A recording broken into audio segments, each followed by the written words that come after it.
What's up, guys? Jay here with Tap and Turn Gaming, coming at you today with a Battling with a Budget video.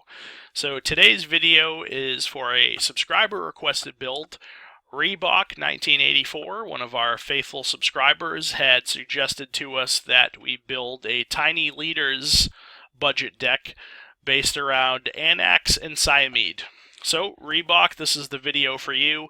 I really hope you enjoy it and that you take some inspiration from this video if you're planning on building your very own Anax and Cymede deck for Tiny Leaders. And for the rest of you watching, I hope you enjoy the video as well.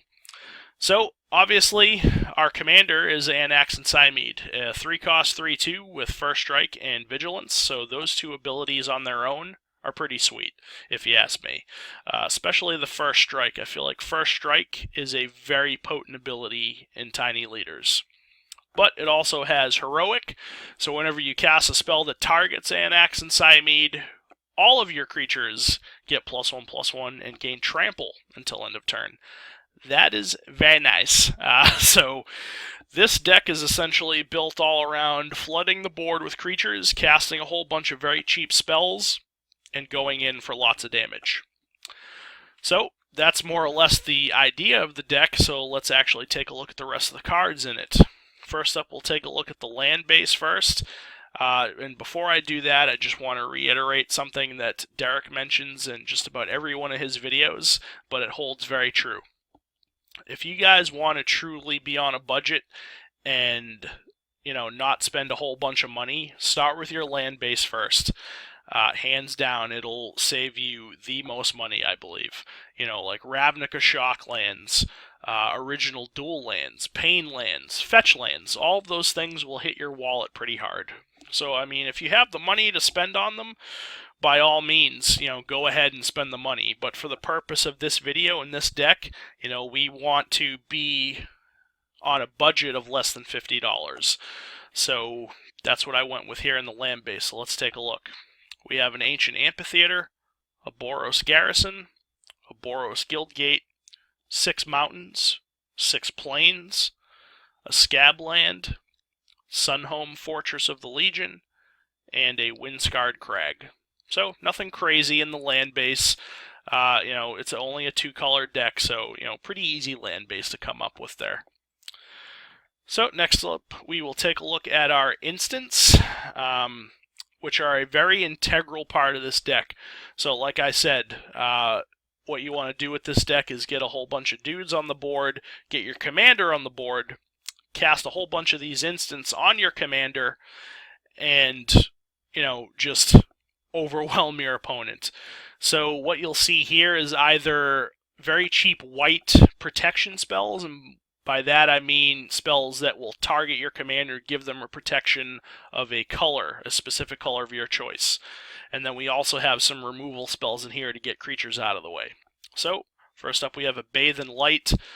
This card is very, very nice. Not only will it give your commander protection from a color that you choose, but it has Radiance, so every other creature on the board that shares a color with your commander, because you're more than likely going to be targeting your commander with this. All of those creatures that share a color with the creature that you target are also going to gain protection from that color. So that's a potential, win con right there, is you could use Bathe in Light to just alpha strike your opponent and make it so they can't block any of your stuff. Then we have a Brave the Elements, another white protection spell. Brute Force, a very cheap red pump spell that gives a creature +3/+3, so that's pretty cool. Burst Lightning, some removal. Center Soul is very nice because it has Rebound, so you will essentially get to cast it twice, as will Emerge Unscathed. That will also rebound, so you'll essentially get 2 uses out of it. Then we have a Faith's Shield, God's Willing, and then the rest of our removal package is Incinerate, Lightning Bolt, and Lightning Strike. Next up, we'll take a look at our enchantments. There's only 2. We have a Fervor to give our team haste, so that's pretty nice. And then we have a Mobilization. I went with a Mobilization because I feel like in this deck, it'll be very, very easy and probably very, very common to just quickly empty out your hand. casting all of your cheap creatures and then casting a whole bunch of very, very cheap spells. I feel like you would be hellbent, essentially, a lot of the time. So if you have a mobilization on the board, obviously if you have no cards in hand to cast, you can invest that extra mana that you have lying around to get some attackers and or blockers. Next up, we'll take a look at the one artifact we have in the deck, which just had to go in the deck. It absolutely had to, regardless of price. And that's Isochron Scepter. This card clocks in at about $4.50, so not too expensive. But this card had to go into this deck, hands down, for what this card does. So it's a 2-cost artifact that allows you to imprint an instant card from your hand with mana cost 2 or less.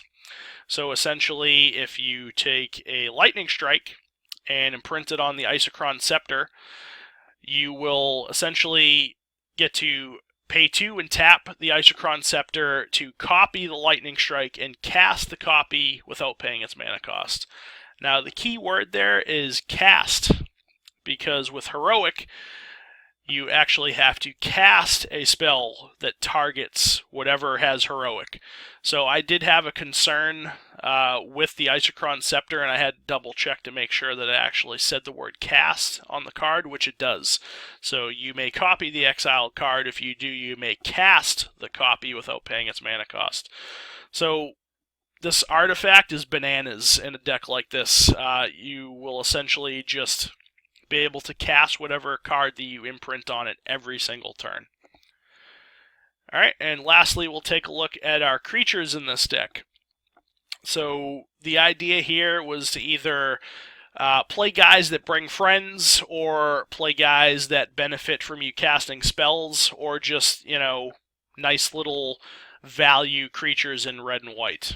So first up we have an Acrolan, let me scroll up here, an Acro and Hoplite, a Boros Reckoner, a Eidolon of Countless Battles, Everflame Eidolon, Gutter Snipe, Killin' Fiend, Mardu Horde Chief, Mog War Marshal, Monastery Swiftspear, Precinct Captain, Seeker of the Way, Sky Hunter Skirmisher, Sky Knight Legionnaire, Sunhome Guildmage, Thraben Doomsayer, Twilight Drover, and Young Pyromancer.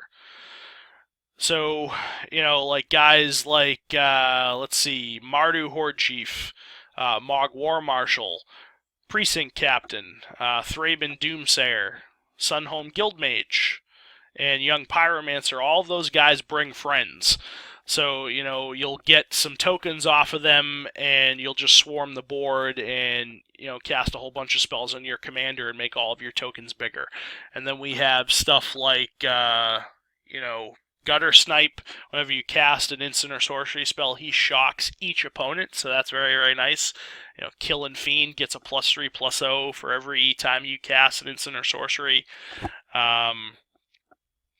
Monastery Swiftspear has prowess, so it's going to get a +1/+1 just off of you casting the spell.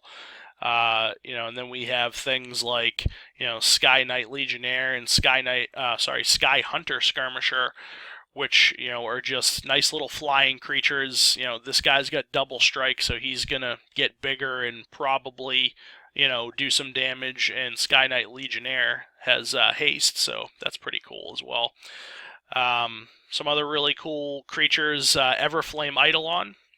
You could potentially drop him as a 2-cost 1/1 guy with fire breathing, but this guy also has Bestow, so if you bestow this on Anax and Cymede, you just cast a spell that targeted it.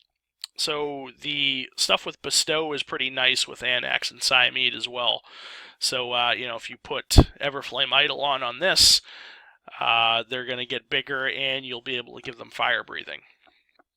And then we have some cool little cards like Acral and Hoplite.